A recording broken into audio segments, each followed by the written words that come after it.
가만히 있어봐라. 그 문재인하고 황교안 건관이죠? 예, 문재인은 대한민국을 파괴하고 황교안은 우파를 파괴하고 똑같이 뭐 둘이 다 나라를 파괴하는 거지. 아마 허준 TV를 보시는 분들께서는 뭐 웬만해서 아마 제목만 보셔도 잘 아실 것 같아요. 대한민국 한반도 5천년 역사의 가장 무능한 군주를 역사적으로 이렇게 보면은 인조하고 선조라고 이렇게 평하는 사람이 많이 있습니다. 근데 저는 문재인이가 저는 앞으로 역사에서 반드시 우리 한반도 5천년 역사에 가장 무능한 그런 인물로 저는 묘사되리라고 저는 봅니다. 사실 어떻게 보면요, 우리 5천년 역사에서 가장 국민들이 정말 먹고 살만하게 굶주림으로부터 탈피한 때가 박정희 대통령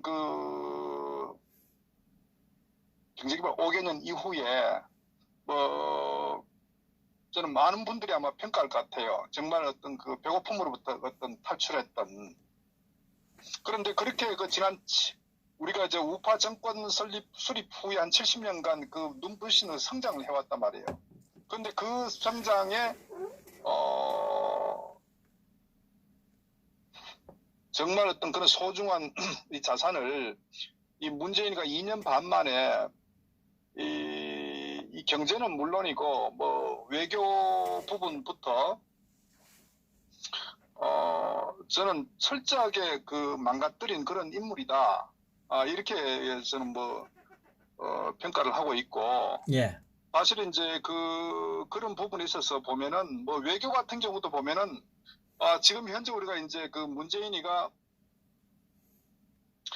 지난 대법에서 일제 강제 징용에 대한 일본 기업에 대한 배상 판결 내린 후에 결국 이게 경색이 됐는데, 물론 거기에 이면에 어떤 여러 가지 외교적인 복잡한 이면의 이슈도 있지만은, 저는 박근혜 대통령 시절에 사실은 일본 소녀상 문제 가지고 굉장히 이제 이 아베하고 관계가 냉랭했었어요. 그런데 그 당시에는 우리가 이제 한일 관계가 그렇게 극도로 나빠지진 않고 외교 무대에서 어느 정도 관계가 다소 갈등이 있더라도 아베가 항상 박근혜 대통령한테 어떻게 좀 잘 보이려고 정말 박 대통령 눈길 한번 받으려고 굉장히 그런 모습들이 있었어요. 예. 그런데 지금은 오히려 문재인이가 아베에게 정말 공손한 게, 실제 한국 내에서는 정치적으로 이들이 일본을 비판하고 하지만 실제 해외 무대에 나가서 또 뒤로는 일본에다가 정말 굴종 어떤 외교를 펼치고 있는 이중성을 우리가 이 좌파들의 이 모습을 우리가 알 수가 있거든요. 예. 그러니까 이제 이 문재인 같은 경우는 대한민국 사회 전반을 완전히 망가뜨렸지 않습니까? 그래서 작년 같은 경우에 블룸버그에서 영국의 통신사입니까?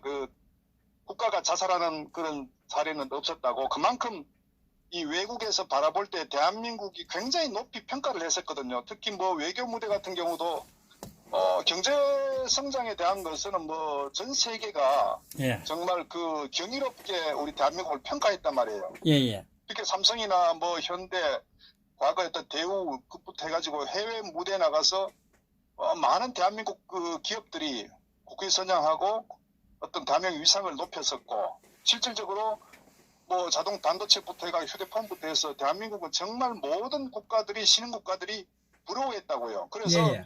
대한민국 국민들이 해외에 많은 여행을 간다거나 또는 기업들 출장을 가면은 항상 자부심이 가득했다고요. 그래서 사실은 미국의 대통령 오바마 같은 경우도 항상 대한민국을 지켜 세우고, 역대 항상 우리가 어디를 가더라도 대한민국 국민으로서의 당당함을 우리가 과시했단 말입니다. 예. 그것이 대한민국 위상이었다고요. 예. 그런데 이 문재인이 들어서고 나면서 정말 이루 말로 할 수 없을 한국 국민이 부끄러울 정도로 정말 그런 외교 국제 무대에서 어떤 국격을 완전히 상실시켜 버렸다고요. 예.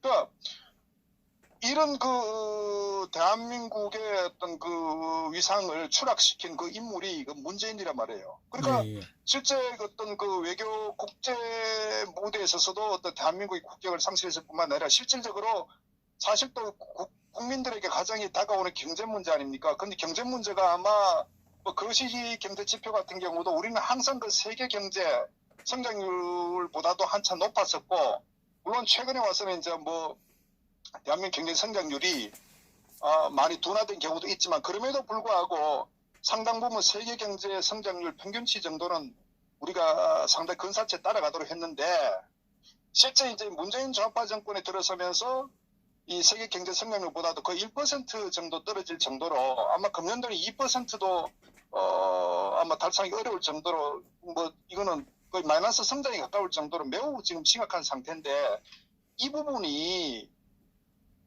결국은 이런 경제 지표뿐만 아니라 실제 이제 국민들이 느끼는 어떤 체감 경기는 네. 이런 말할 수도 없죠. 아마 대부분 아마 강남이든 대도시 주변에 보면 어떤 사무실 공실이고, 또 어떤 임대부터 해가지고 아마 자영업 하시는 분들도 가게를 내놔도 나가지도 않고, 중소제조업체들은 정말 해고도 마음대로 못하고 기업이 도산 상태까지 갈 정도로, 사실 상상할 수 없이 실질적으로는 정말 상상할 수 없을 정도로 체념 상태의 어떤 경제 상황이 지금 우리 앞에 놓여 있다고요. 그러니까 이런 대한민국의 경제가 이렇게 짧은 시간에 완전히 붕괴돼 버리는 이런 좌파들의 무능하고 무책임한 경제 정책으로 인해 가지고 대한민국이 지금 정말 찬란했던 경제 상황이 이렇게 지금 무너졌고, 안보 같은 경우도 사실은 이 한일 관계 또 한미 관계와 같이 물려 들어가지만, 정말 어떻게 보면 군인들이 항상 그러죠. 우리가 대한민국 강군이라고 해도 강군, 어디 내놔도 어떤 이 군인들의 위상이나 어떤 정신 상태가 굉장히 어떤 철두철미했는데, 지금 현재 아마 군인들이 휴대폰을 하고 게임도 하고 거의 아마 정시 퇴근하다시피 대한민국 군 자체가 사기가 완전히 바닥에 떨어졌고, 어떤 의식 상태 자체가 그러니까 주적 상태가 불분명한 상태로 완전히 그냥 오합지졸이 되어버린 게 현재 대한민국의 국방 현주소 아닙니까? 그러니까 그 상황에서 미국과의 어떤 합동 군사 훈련도 완전히 무기 연기돼 버리는, 그러니까 총체적으로 대한민국이 지금 무너졌다는 거죠. 이것은 어떻게 보면은 우리가 상상할 수 없을 정도로 지금 완전히 대한민국이 파괴되고 있다. 이것이 지금 문재인 집권 후에 지금 벌어지고 있는 대한민국의 현 주소란 말입니다. 예, 자, 예. 그런데 저는 그렇습니다. 이 좌파들은 원래 과거부터 무능했고 국가관도 없었고 대한민국 미래를 위해서 정치하지도 않았고, 그것은 노무현 때부터 이미 경험했던 우리가 사실입니다. 그래서 노무현의 어떤 정치가 엉망이었고 대한민국을 완전히 둘로 나눴고 경제도 완전히 몰락했기 때문에 노무현의 마지막 별명이 경포대, 즉 경제를 포기한 대통령이 노무현의 별명이었다고요. 그 당시에도 사실은 세계 경제가 호황이었는데 대한민국만 유일하게 마이너스 성장을 한 그런 사례를 우리가 경험하고 있거든. 그러니까 그 결과 실제 많은 국민들이 이 노무현의 어떤 실정에 정말 실망해가지고 결국 이명박과 이 누구죠 대통령 후보가 전북의 정동영, 네. 정동영보다 표차가 500만 표 차이 나지 않습니까? 그만큼 사실은 이제 좌파 집권 후에 나라가 엄청나게 후퇴했기 때문에 결국 이제 그러한 것이 좌파의 어떤 능력이었고 어떤 실체였거든요. 그런데 또다시 이번에 문재인 집권 후에 어떻게 보면은 노무현 때보다도 훨씬 더 심각하게 모든 전 산업 분야가 지금 몰락하고 있고, 급기야 대한민국이 자살하고 있고 대한민국이 파괴되고 있다고. 그러니까 왜 표현이 파괴되고 있다 해도 정말 과언이 아닐 정도로 지금 회복 불능 상태로 지금 빠져들었거든. 그러니까 좌파는 원래 그런 겁니다. 그래서 이 부분에 대해서 상당 부분 저는 국민의 몫이다. 저는 어떤 의미에서는 자업자득이다. 촛불 든 어떤 그게 뭐 속아서 들었든 아니면 자발적으로 갔든 간에 결국은 저는 자업자득이다 이렇게 보고요. 근데 제가 사실 비판하고 싶은 것은 이 좌파는 원래 그렇기 때문에 저는 어쨌거나 이 정치권이든 거기에 또 선동된 국민이든 간에 상당 부분 저는 책임이 있다고 보고요. 예. 다만 이제 제가 이제 어쨌거나 비판하고 싶은 것은 저렇게 무능한 좌파가 존재함에도 불구하고 문제는 소위 보수 우파를 자처하는 이 정당이 더욱더 무능하다는 게 더 문제라고요. 제가 지적하고 싶은 것은. 그 좌파는 원래 그런 거예요.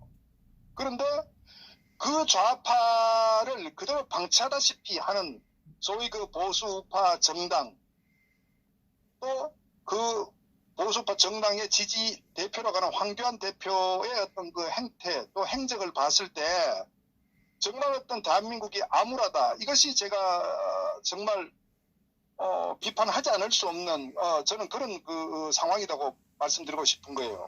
그러니까 좌파들이 지난 그 2년 반 동안에 얼마나 많은 헛발질했습니까? 물론 이 탄핵을 기점으로 해서 거기에 대한 그 정치적 견해가 다른 부분이 있죠. 그 탄핵을 찬성한 세력들은 문재인을 대통령으로 인식하고 문재인에 대해서 깍듯이 대하지만 이 문재인의 어떤 그 불법 그 직권, 소위 불법 탄핵으로 인해서 문재인의 어떤 직권에 대해서 우리가 대통령 인정하지 않는 그룹들에서는 사실은 뭐 우리가 굉장히 많은 더 비판을 강하고 있는데 그런데 어쨌거나 이 좌파가 집권 후에 이런 뭐 국방, 안보, 외교, 경제 모든 부분에서 이 몰락하고 실제 또 그 좌파들 그 장관 청문회 할 때에 얼마나 많은 비리가 사실 그 노출됐습니까? 그러니까 이 조국이 그 인사 검증 그 자체가 전혀 이루어지지 않은 조국 스스로가 완전히 뭐 숨쉬는 것 빼고는 전부가 거짓일 정도로 그런 그 아주 그 부패하고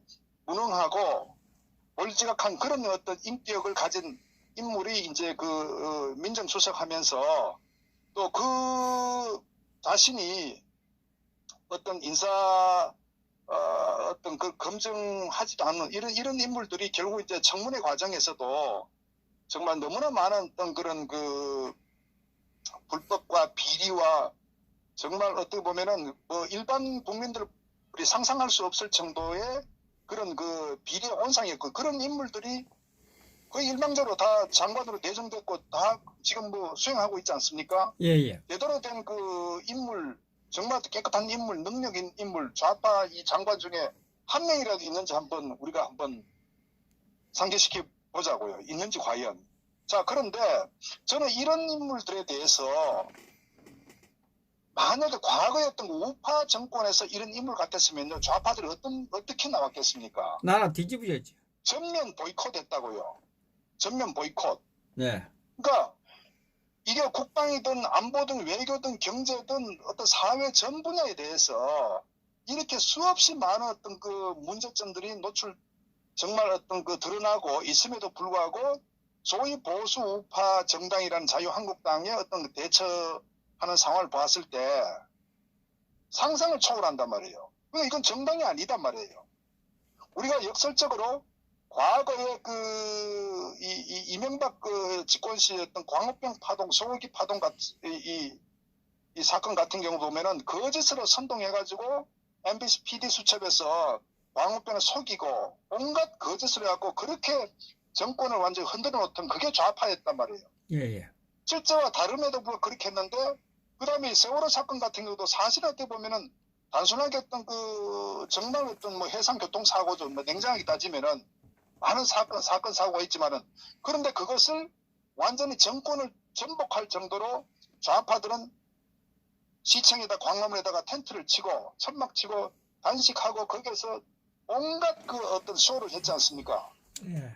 그 국정원 댓글 사건 같은 경우도 보십시오. 정권 1년 차에 그 여직원 그 오피스텔 가둬가지고 하는 그 좌파 정치권들 거기다가 기자들하고 진을 치고 그걸 정치적으로 이용하고 그러니까 좌파들은 조금 한 것도 우파였던 그런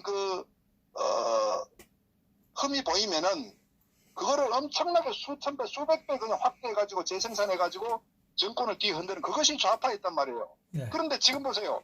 문재인이 지금 사회 대한민국 곳곳을 파괴시키고 있음에도 불구하고 지금 현재 자유한국당의 하는 행태를 보라고요. 이렇게 무능한 소위 보수 우파 정당이 존재했는지 대한민국 그 근대 정치사에, 그리고 이렇게 무능한 당대표가 야당 대표가 존재했는지 묻지 않을 수가 없는 거예요. 그러니까 문재인 이 좌파 정당 문재인보다도 더욱더 심각한 것이 자유한국당이고 그 당을 끌고 있는 이 황교안 대표의 어떤 무능은 정말 어떻게 보면은 대한민국 우파를 파괴하고 있다는 거예요. 황교안을 지지하지 않으면 분열 세력이라고 하는데 오히려 황교안이 우파를 분열하고 있는 당사자라고 말입니다. 그러니까 이게 사실 어쩌면 정말 제대로 된 그 정치인, 제대로 된 어떤 리더가 정치 지도자라면은요, 벌써 어떻게 보면은 지지율이 50%가 넘었을 거라고 저는 봅니다.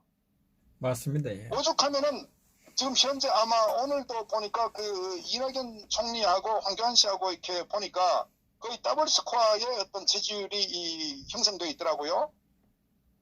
이렇게 이 소위 국정을 책임지고 있다는 좌파 그룹들이 이렇게 정말 얼마나 수없이 대한민국을 파괴시키고 있는데, 그러면 상대적인 반사 이익을 고려하더라도 사실은 황교안 대표의 지지율이 훨씬 높아야 되거든요. 근데 왜 지지율이 10%밖에 안 된다 이겁니다. 갤럽에서 하는 거 보니까.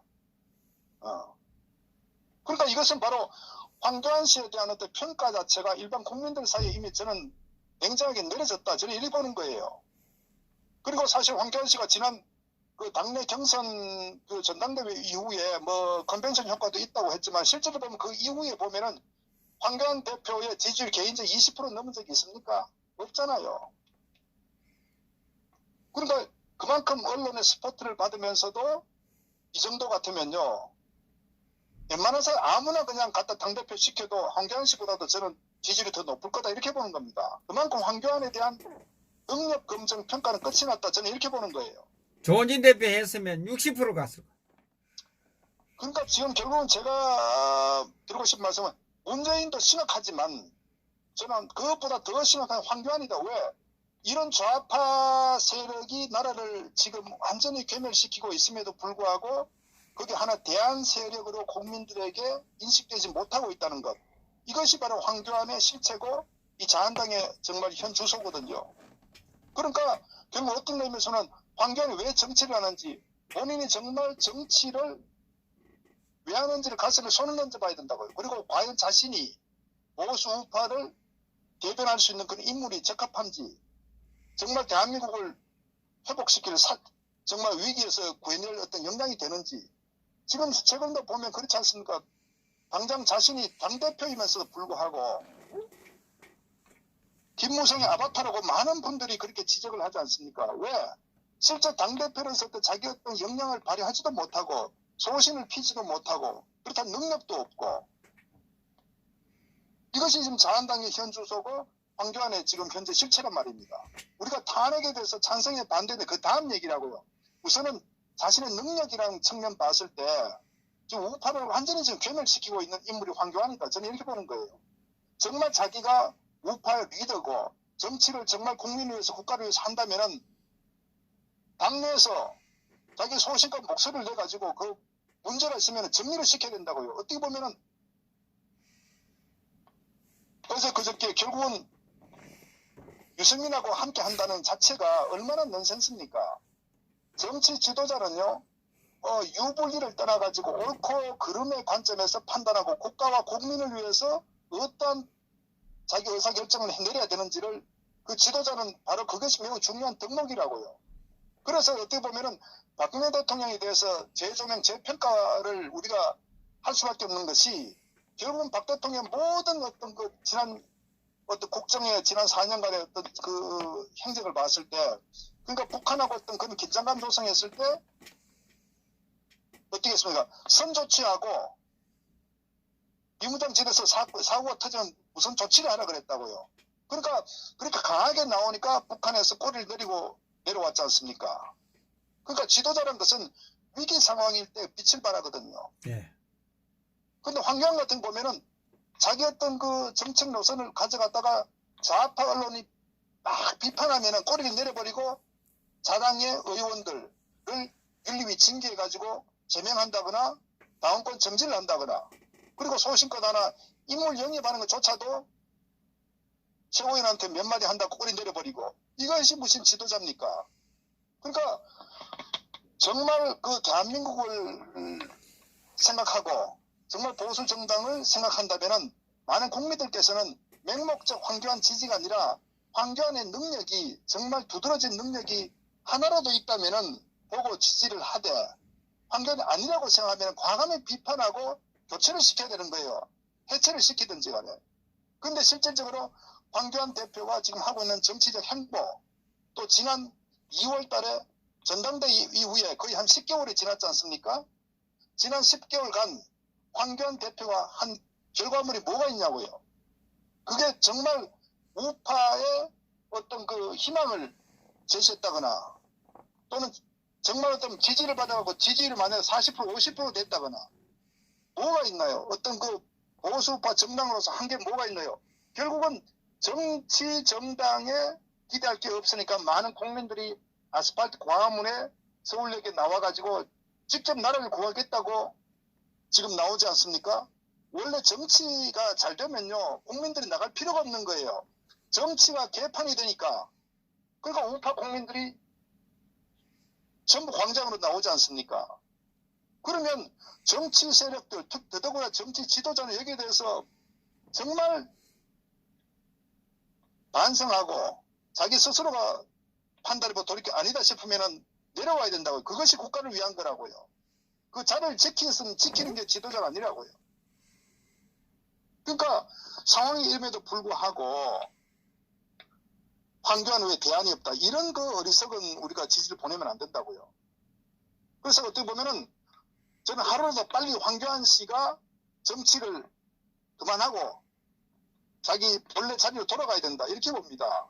그렇기 때문에 더더구나 어떤 그 정치적 굉장히 그 황교안 씨가 아마 저는 장담합니다. 정치 결과가 저는 황교안 씨 앞으로 미래가 뻔히 보이는데 정치를 관둔 이후에 황교안 씨가 지난 1년이든 뭐 1년 반이든 앞으로 총선 때까지 어떻게 될지 모르겠지만 이 기간 동안에 본인의 어떤 정치적 행보에 대해서 아마 많은 정치 평론 전문가들은 아마 신랄한 비판을 할 겁니다. 지금 보세요. 박근혜 대통령이 어쨌거나 거의 3년째 지금 불법적 감금이라고 표현하고 싶은데 예. 그 탄핵자 잘못된 상태에서 정치 재판을 통해서 이렇게 가고 있는데 거기에 대해서 1년 정말 전혀 언급하지 않는 이건 뭐 인간적 측면이든 정치 지도자로서의 있을 수가 없는 어떤 그 저는 행보다 이렇게 봅니다.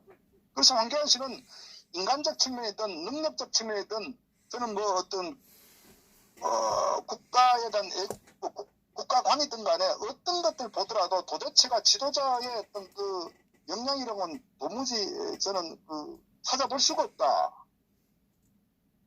그 우리가 지금 정신을 차려야 된다고요.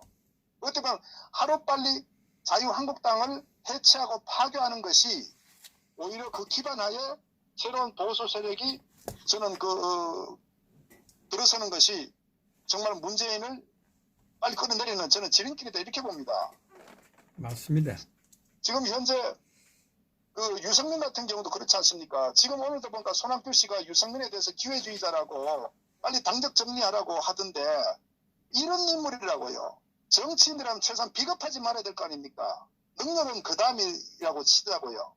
그러면 이 유승민 같은 이 아주 정말 저는 폐륜하다. 정치 폐륜하고 인격적으로 결격이 심각한 인물이다.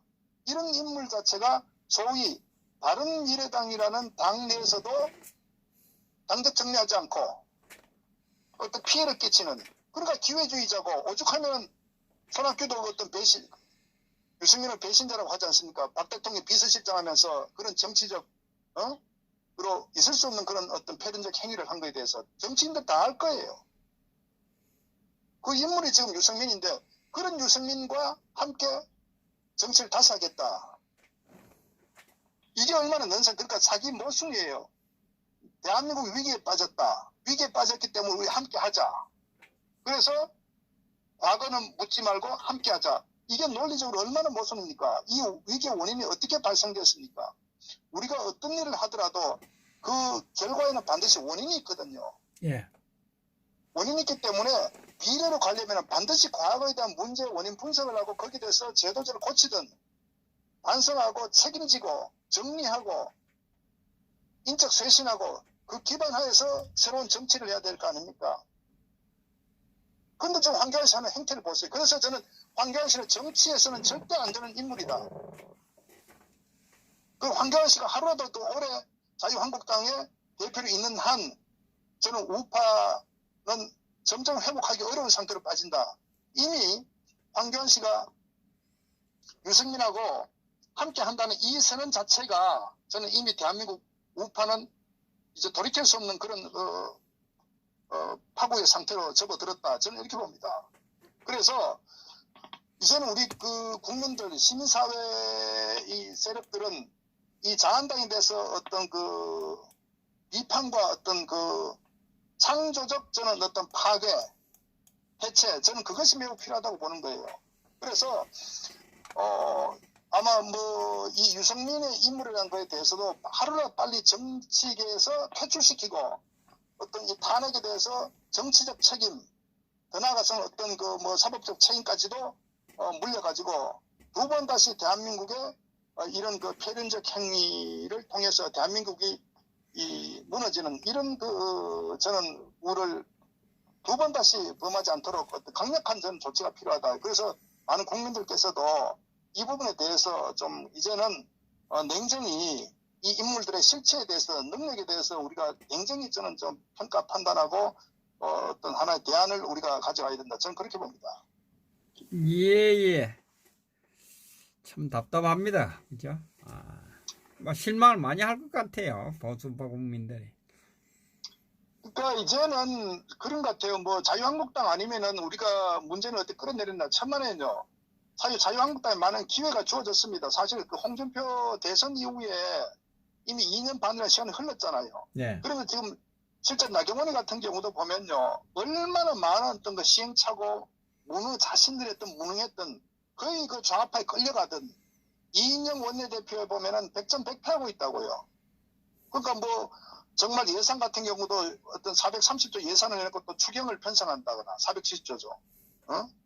그러니까 경기가 어려우니까 세금이 거둬들이지 않은 상태니까 계속 국채를 발행해서 부채를 자꾸 증가시키고 그 나중에 누가 돈 갚습니까? 그리고 내년도 570조입니까? 510조입니까? 그러니까 우리 어떤 그 경제 수준 상황에 봤을 때 세수에 대한 어떤 대책도 없이 예산을 폭발적 예산을 편성시켜 놓고 그걸 갖고 또 현금으로 이렇게 또 국민들에게 또 주는 거예요. 그러니까 경제는 점점 어려워지고 이 전부 부채로 가지고 지금 충당되는데 이 부채 누가 갚을 거예요?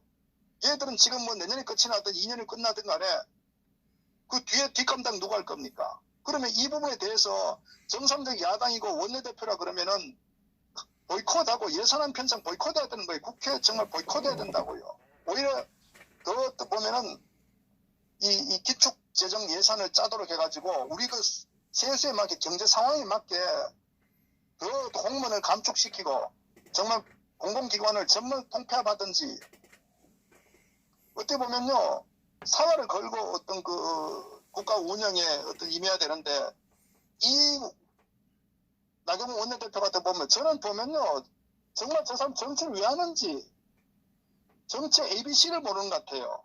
능력 정말 너무너무 무능하고 전략도 너무 어떻게 조합하더라고 어떻게 싸워야 될지도 모르고